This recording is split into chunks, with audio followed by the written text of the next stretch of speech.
Heading लिखो, our changing earth, हमारी बदलती पृथ्वी। एक एक वर्ड को ध्यान से समझना।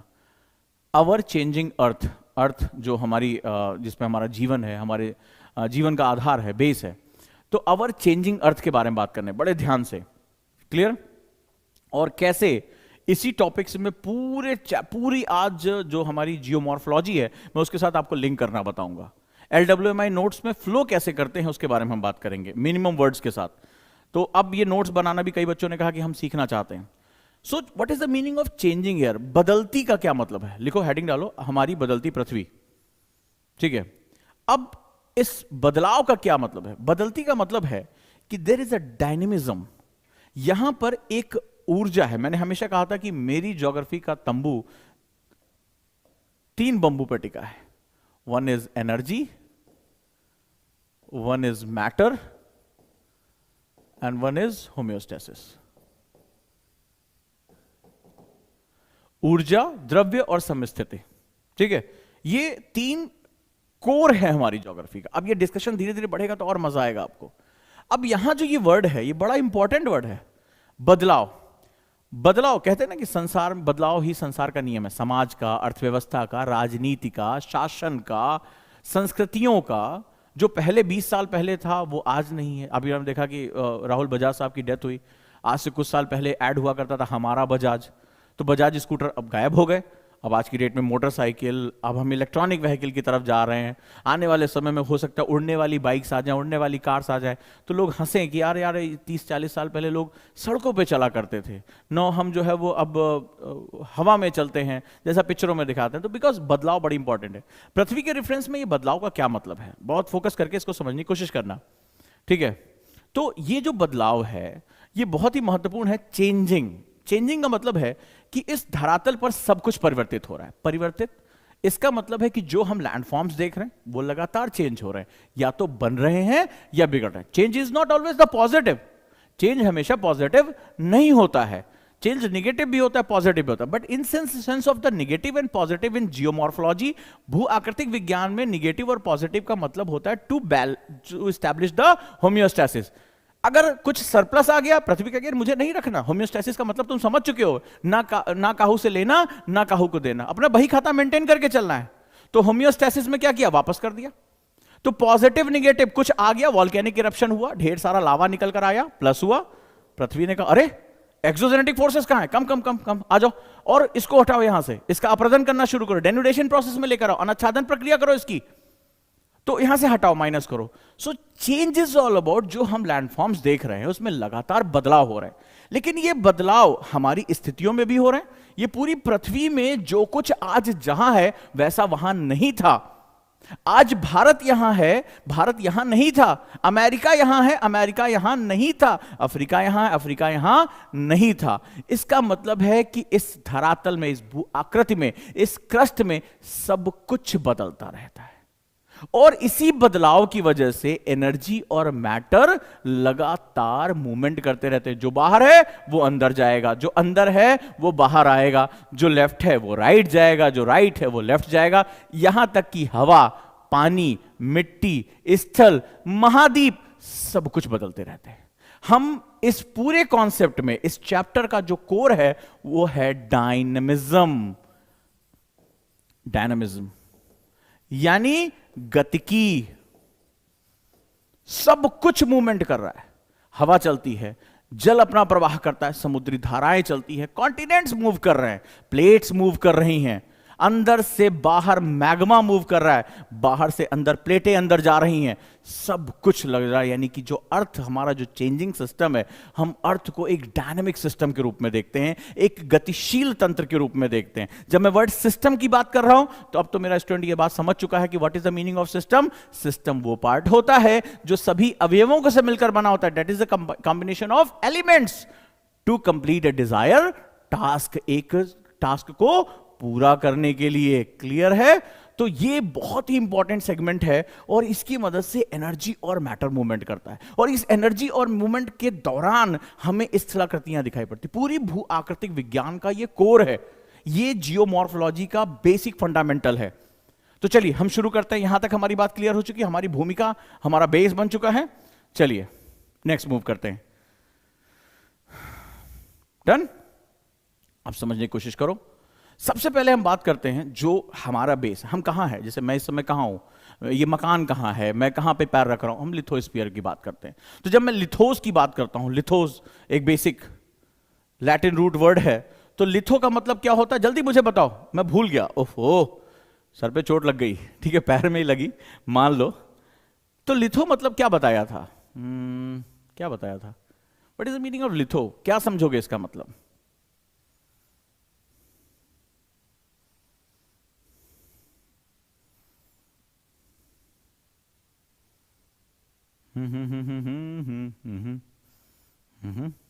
मुझे मेरा ही वर्ड वापस कर दो, अपना वर्ड मत दो।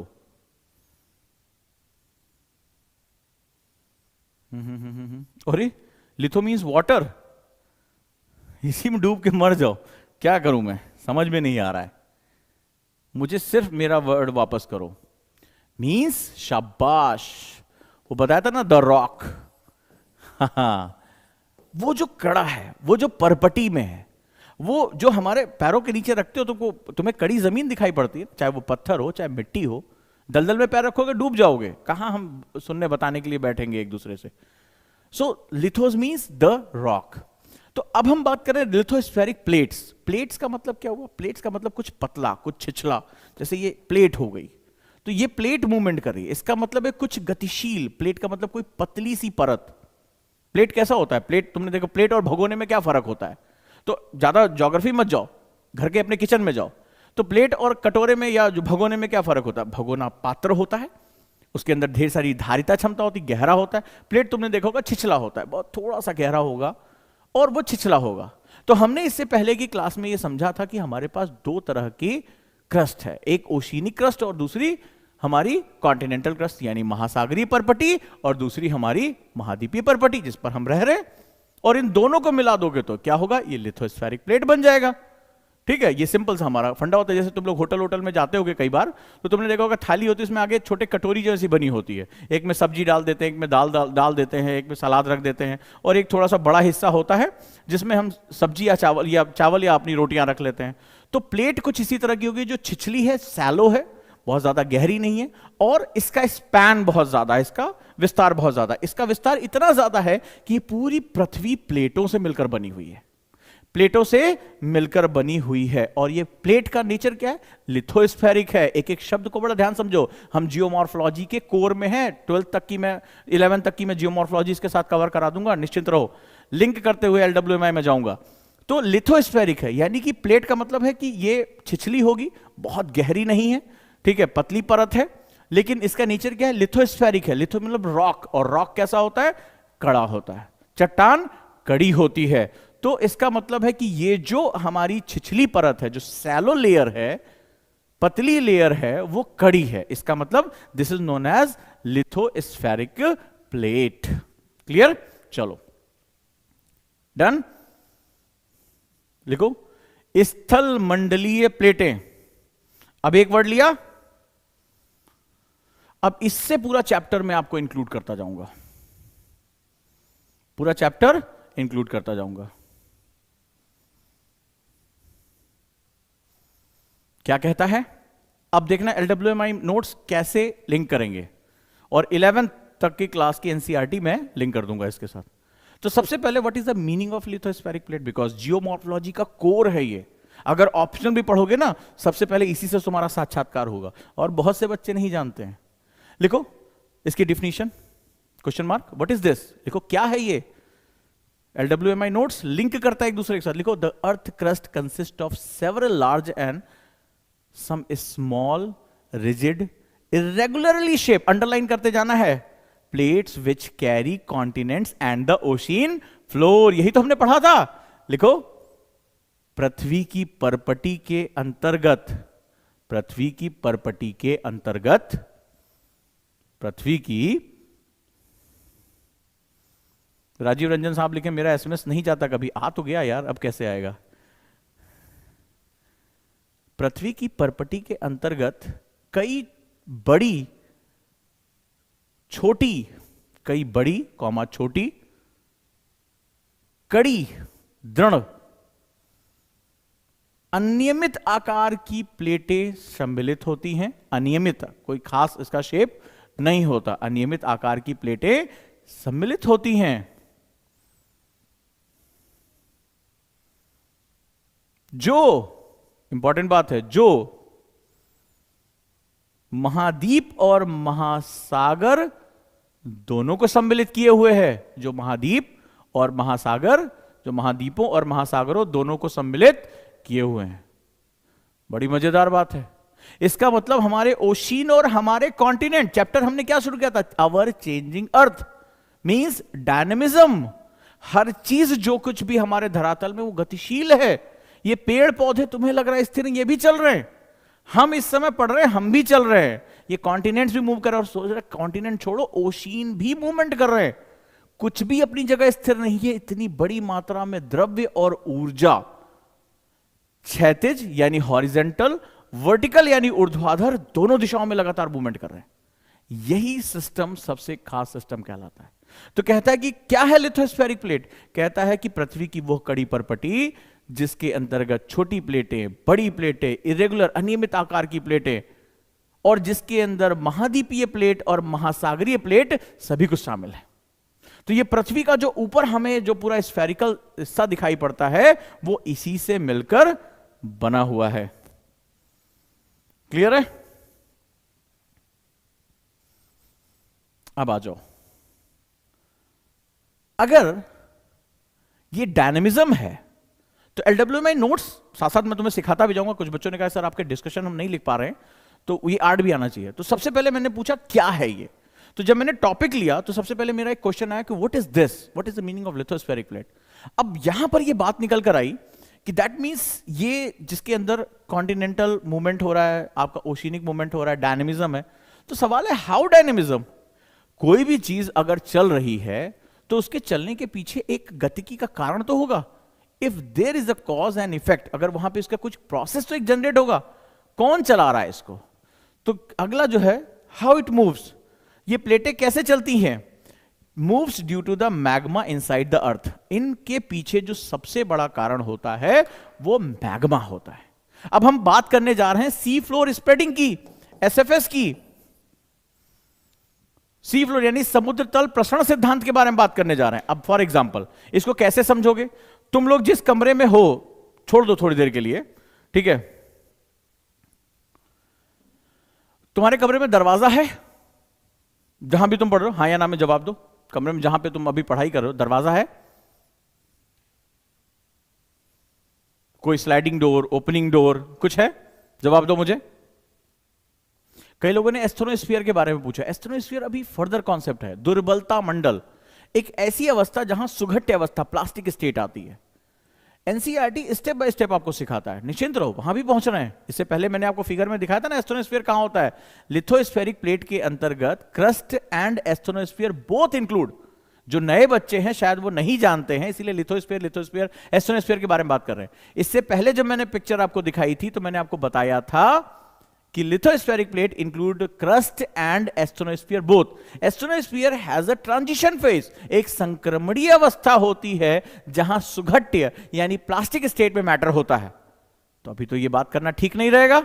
समय के साथ एक एक प्रश्न का तुम्हारे जवाब है, तुम खुद ही आश्चर्यचकित हो जाओगे कि ये प्रश्न पूछने वाला था, ये सब कुछ नोट्स में सम्मिलित है। लेकिन स्टेप बाय स्टेप हम लर्निंग कर रहे हैं। चले, तो दरवाजा है। अब एक काम करो, उठो थोड़ी देर के लिए और दरवाजा खोलो, नहीं तो एसएफएस सी फ्लोर स्प्रेडिंग समुद्र तल प्रसरण सिद्धांत नहीं समझ पाओगे। अब दरवाजा बंद है तो दरवाजे को खोलो और कमरे से बाहर निकलने की कोशिश करो। चलो चलो चलो चलो चलो। या कोई भी चीज है, दरवाजा नहीं है, दो सामान आपस में सटा लो और उनसे निकलने की कोशिश करो, तभी तो तुम्हें डायनेमिज्म समझ में आएगा। या कल्पना करो, तो अगर मेरे घर में दरवाजा है, मान लो थोड़ी देर के लिए मैं मैग्मा हूं, यानी पृथ्वी के अंदर से एक पिघली हुई चट्टान हूं जो मेंटल से निकलकर आ रहा है, और पृथ्वी के अंदर का एक पदार्थ हूं। मुझे दरवाजे से बाहर निकलना। दरवाजा मतलब एक चौखट हो गया, एक दरवाजा हो गया। अब दरवाजे का मतलब मैंने प्लेट मान लिया, तो मैं एक मैटर हूं with the help of energy मैं बाहर निकलना चाहता हूं। तो क्या तुम दरवाजे को, दया तो हो नहीं कि दरवाजा तोड़कर घुस जाओगे, तुम दरवाजे को ओपन करोगे, स्लाइड करोगे, या दरवाजे को क्या करोगे, ओपन करोगे। ऐसे करोगे ना, ये मान लो ये दरवाजा है और मुझे बाहर निकलना है, तो मैं क्या करूंगा, दरवाजे को ओपन करूंगा, तभी तो बाहर निकलूंगा। जितना आपका वॉल्यूम होगा उतना ही, कोई मोटा है, कोई पतला है, कोई छोटा है, तो उसी हिसाब से वो बाहर निकलेगा। तो अगर मुझे मैग्मा को बाहर निकलना है, ध्यान से समझो, अगर मैग्मा को बाहर निकलना है तो ये इन प्लेटों को क्या करेगा, मूव अपार्ट। जैसे आपने क्या किया, दरवाजे को खोला, स्लाइड किया, तब जाकर आप अपने वॉल्यूम को बाहर निकल पाए। तो अगर आप मैग्मा हो तो आपको प्लेटों को क्या करना पड़ेगा, मूव करना पड़ेगा। और जब प्लेटों को मूव करोगे और अपने वॉल्यूम के बराबर आप जगह बनाओगे, तभी आप क्या होगा, दरवाजे से बाहर निकल पाओगे, या रास्ते में कोई ऑब्स्ट्रक्शन है उससे बाहर निकल पाओगे। यही सबसे बड़ी खूबसूरती होती है। और जब आप दरवाजे को मूवमेंट कराओगे, जब आप दरवाजे को इधर उधर करोगे, तो क्या होगा, अगर दरवाजे को मैं प्लेट मान लूं और आपको मैं मैग्मा मान लूं, आप मैग्मा हो, आप वो मैटर हो जो with the help of energy निकल रहा है या प्लेटों को एनर्जी ट्रांसफर कर रहा है, तो आपने ताकत लगाई, दरवाजा खोला, दरवाजे को मैं प्लेट मान लेता हूं, ये लिथोस्फेरिक प्लेट मान लेता हूं, तो अब क्या होगा, मुझे दरवाजा हटाना पड़ेगा, डायनेमिज्म क्रिएट करना पड़ेगा, देन मैं बाहर आऊंगा। और जैसे ही ये प्लेटें अपनी जगह से स्थापित होंगी, हमारा टॉपिक क्या था, अवर चेंजिंग अर्थ, दैट मींस कि प्लेटें अपनी जगह से क्या होंगी, विस्थापित हो जाएंगी, मूव कर जाएंगी, डायनेमिक एनर्जी उसके पास आ जाएगी, काइनेटिक एनर्जी उसके पास आ जाएगी।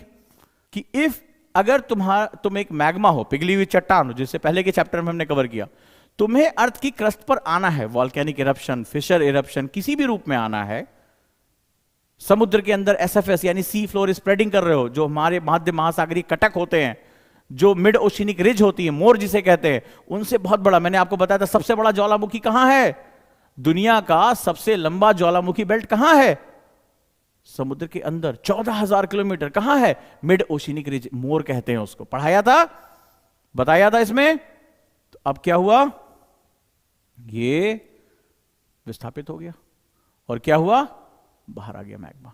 सो due to the rising of the magma, जो मैग्मा बाहर आ रहा है, उसने क्या किया, डायनेमिज्म क्रिएट किया।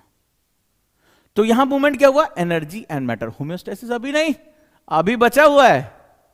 तो ये क्या हुआ, कुछ नया निकल कर आया। तुम अचानक से कमरे से कोई खटखटाता, तुम बाहर निकलते हो, हाँ बताइए कौन है भाई साहब, क्या बात है, हम क्लास कर रहे हैं अभी, हमें डिस्टर्ब ना करें। तो अब बाहर निकल के कोई अपनी बात कह रहे हो, कुछ नए रूप में तुम बाहर निकले हो कि नहीं, क्लियर हुआ। अब ये कहीं पर भी हो, मिड ओशिनिक, पैसिफिक में कुछ और हो रहा है। अभी एनर्जी और मैटर मूवमेंट किया, एनर्जी से उसने प्लेटों को खिसकाया, तो जैसे दरवाजा खोले होगे, किसी का दरवाजा मान लो पुराना है, तो कैसे आवाज, ऐसे भी खुला होगा, तो क्या होगा, जब प्लेटों में दरवाजा कपकपाया होगा, पुराना भारी भरकम दरवाजा कहीं फंस रहा है, तो जोर से खींचते हो, जांग सर बोल रहे जल्दी खींचो, तो धड़धड़ा के दरवाजा खुलता है। तो that means movement in the, क्या होगा, एक तो वॉल्केनो, मान लो कभी क्लास चल रही, कोई दरवाजा खटखटाते, तुम गुस्से से क्या बात है भाई साहब, तो ये क्या हुआ, वॉल्केनो फट गया, तो ये वॉल्केनिज्म हुआ। और कई बार क्या हो, दरवाजा पुराना सा चे की आवाज किया, हिलता हुआ खुला, तो ये क्या है, ये अर्थक्वेक है, ये भूकंप है, क्योंकि डायनेमिक मूवमेंट हुआ, प्लेटों में जाया।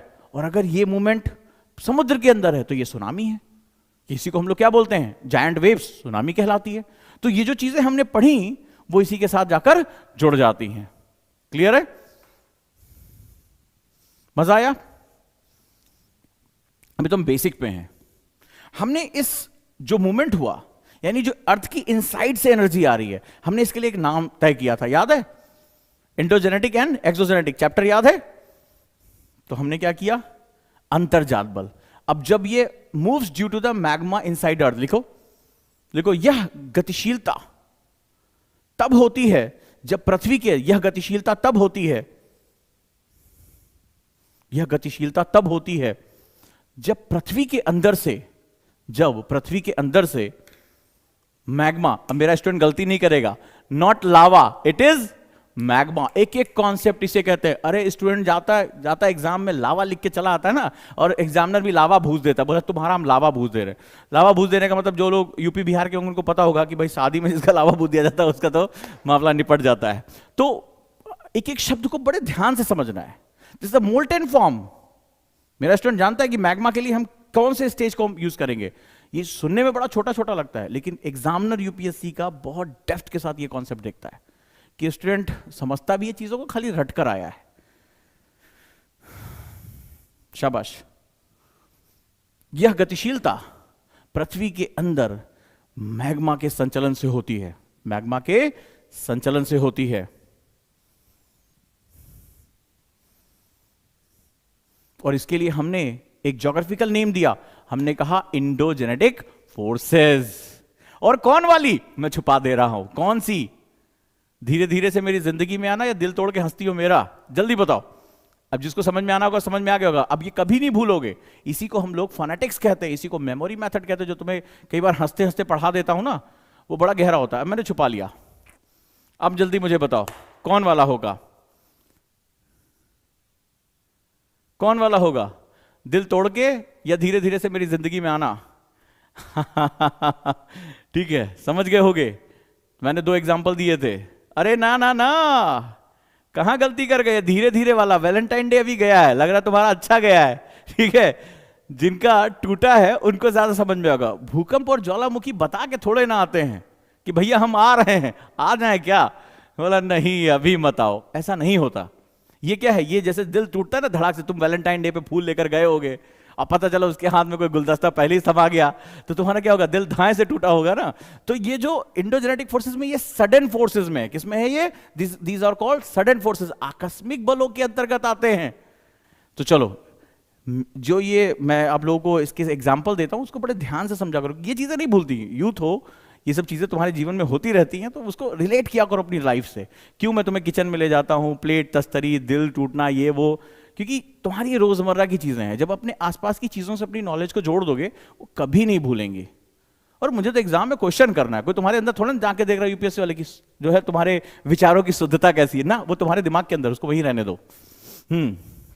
चलो, तो हमने देखा कि हमारे इंडोजेनेटिक फोर्सेस 2 तरह के होते हैं। पहला वॉल्केनिज्म, तो मैंने एक बेस बताया था, लेकिन आज हम उसके अंदर भी जाएंगे। पहला ज्वालामुखी। मैं सिर्फ एग्जाम्पल दे रहा हूं, तुम्हें सिर्फ पढ़ने पे फोकस करना है, कहीं पे निगाहें, कहीं पे निशाना, दिक्कत हो जाएगी। चलो, तो what is the meaning of volcano? शुरू करें। अब जैसे कई लोगों ने पूछा तो सर वॉल्केनो क्या होता है? अब आ जाओ, बताते हैं वॉल्केनो क्या होता है। It is a went. ये जो मुंह होता है ना, जब आदमी झगड़ा करता है तो एक वेंट होता है, मुंह से बात निकलती है। ऐसा थोड़ा नहीं होता है कि दिमाग से जो है वो ज्वालामुखी, किसी को गाली देते हो, झगड़ा करते हो, मुंह से करते हो, तो ये ज्वालामुखी।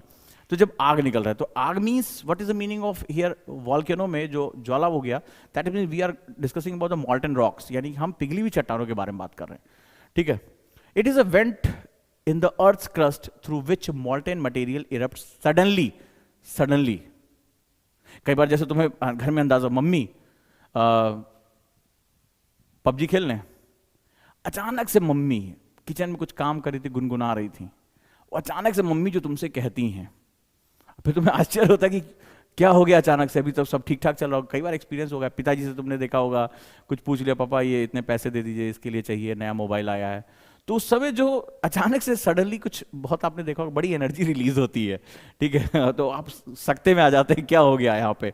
कई बार आपको जो है वो मजा भी आया होगा इसमें सुनने में, बहुत अचानक से जो है ढेर सारी जो है नाच पीटे, घर के तुमने पैसे बर्बाद कर दिए हैं, ये कर दिया, अचानक समझ में नहीं आता क्या हुआ, तो सडनली इरप्ट्स होता है। ठीक है, अब देखो, it is a vent in the earth crust, it is not mountain. Went के नीचे अंडरलाइन कर लेना, दिस इज। कई बच्चों ने कहा सर ये ऊंचा कैसे हो जाता है, सर ये पर्वत नहीं है ना। यहां पर एक एक वर्ड पर बहुत फोकस करना है, मजाक मजाक में ही। ठीक है, रजाक भाई समझ लें इस बात को। It is a went. Went का मतलब छिद्र होता है, माउंटेन वर्ड यूज नहीं किया गया है इसके लिए। देखो,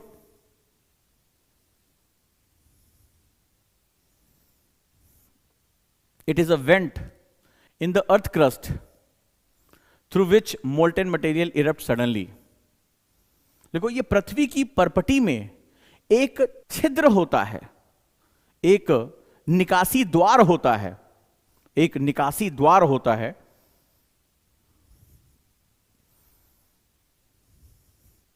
एक निकासी द्वार होता है, जिसके माध्यम से, वेंट के नीचे अंडरलाइन कर लेना प्लीज, जिसके माध्यम से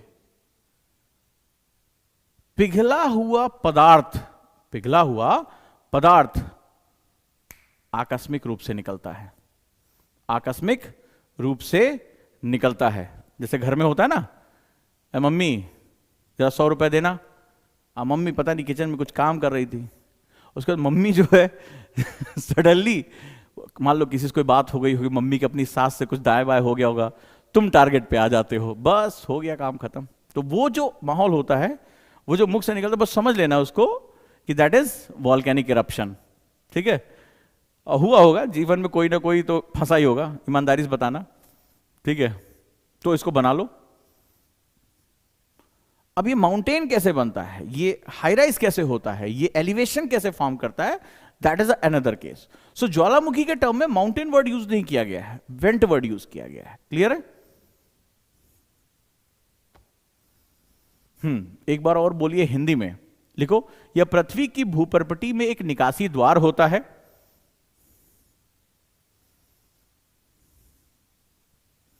पृथ्वी की भूपर्पटी में एक निकासी द्वार होता है जिसके माध्यम से पिघला हुआ पदार्थ आकस्मिक रूप से निकलता है। पिघला हुआ पदार्थ आकस्मिक रूप से निकलता है। ले, सुनील कह रहे हैं कि सर आज आप गुस्सा नहीं कर रहे हैं, मजा नहीं आ रहा है, अच्छा नहीं लग रहा है। ले, मतलब खुश तो देख ही नहीं सकते हमें। अरे गुस्सा तब करते हैं जब तुम लोग पढ़ा रहे हैं ज्वालामुखी, तुम पूछो कि सर एलियन ऐसे ही होता है क्या, तब उस समय तो गुस्सा होगा ना। अब आज चैट ज्यादा पढ़ नहीं रहे हैं। ये सबसे डिफिकल्ट टॉपिक है ये।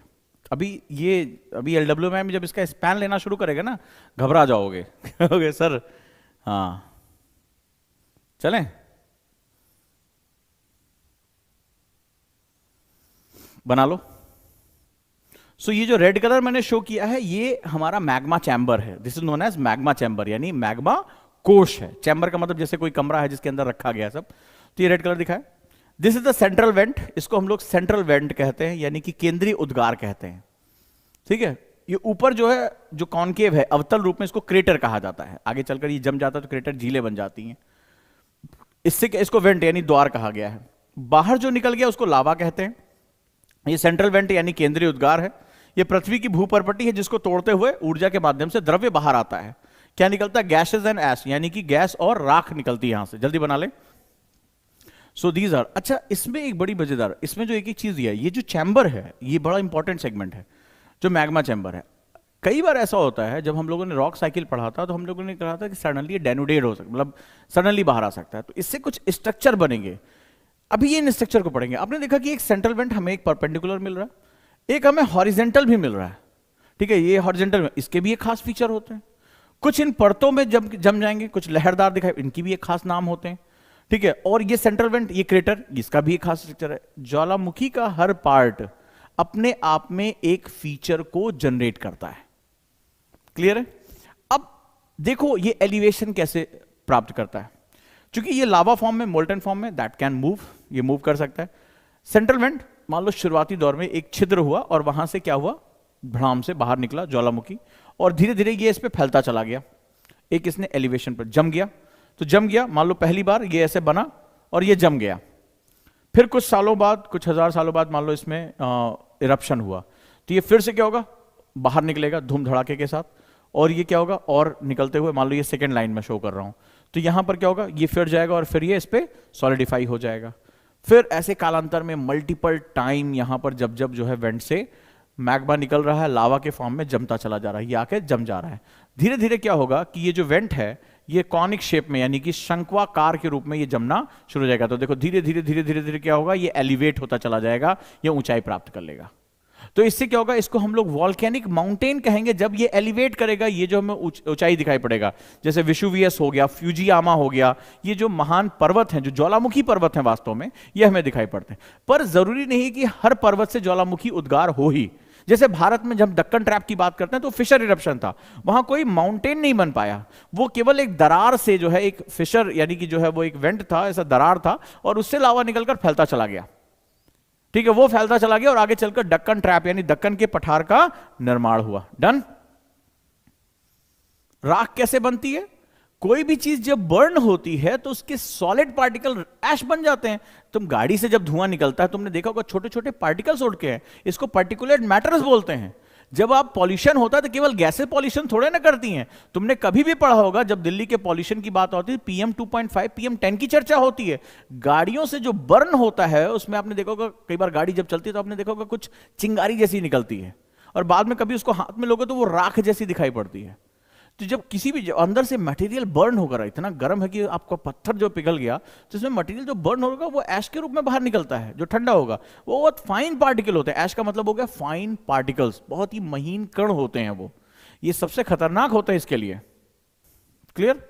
इसके बारे में अभी मैं बात करूंगा। ये भी वेंट है, कई बार सेंट्रल वेंट के साथ इसको हम लोग पैरासाइट कोन बोलते हैं। दिस इज नोन एज, इसको परिपोषित या पैरासाइट कोन के रूप में बोलते हैं।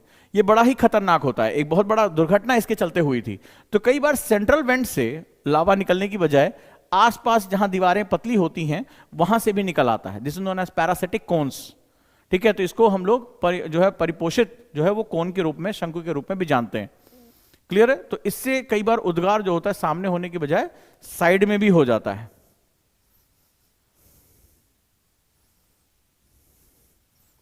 राइट? मजा आया? अभी हम इसके साथ और चीजों को लिंक करते जाएंगे, मजा आएगा इसमें। पूरी चीजों को और भी हम इसको अच्छी तरीके से समझेंगे। क्या वॉल्केनो से पोल्यूशन होता है? बहुत ज्यादा।